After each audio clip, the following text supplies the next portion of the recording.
Today's recipe is shared by Sasha Mohammed and Selena Mohammed. So we're making some Muslim halwa. So to make this in a pot, I'm going in with 1 tin of evaporated milk, some whole milk, some cinnamon powder and elychee powder, also 2 cinnamon sticks, cloves, and some freshly grated nutmeg. Next goes in some condensed milk,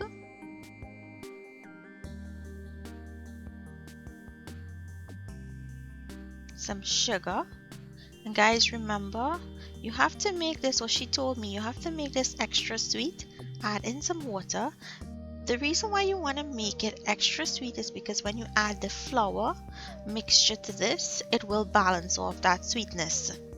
So once it comes up to a simmer, set it aside. In a pot, I'm going to go in with flour, which is all-purpose flour, and rice flour.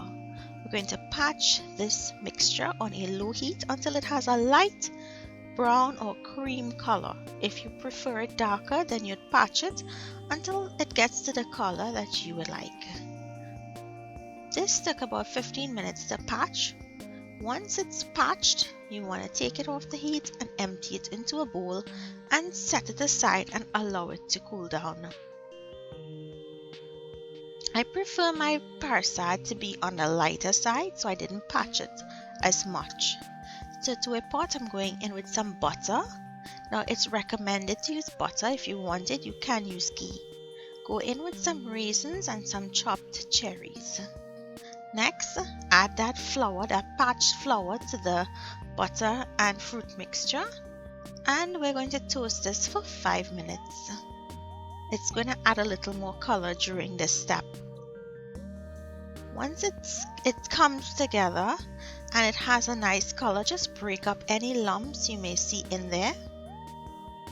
And then you're going to add half of your milk mixture and mix that in. You would want your heat to be on a medium to medium high for this, because you want that flour to absorb that milk.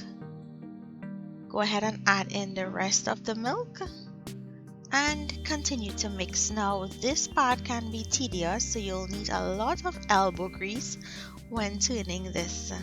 So you're going to cook this until all of that liquid is absorbed into the flour and it starts to pull away from the sides of the pot, and then it will pull into a ball, and that's when you'll know that this is ready. So this is what it would look like. It's very thick and it's very sticky at this point. What you'll need to do now is, once it comes together into that ball, place it into a bowl and allow it to cool down. Once it cools down, you're going to take small amounts, and I'm using my ice cream scoop, and you're going to roll it into a ball. Now this makes 15 big balls, or it can make 30 small. So it depends on the size you make them, that's the amount you'll get. And this is as easy as it is to make halwa. Some people call it Sirnee. So whatever you call it, I promise you it's really delicious. If you make it, let me know down below what you think. Thank you to Sasha and Selena for the recipe. Please remember to like, share and subscribe, and I'll see you in my next video. Bye!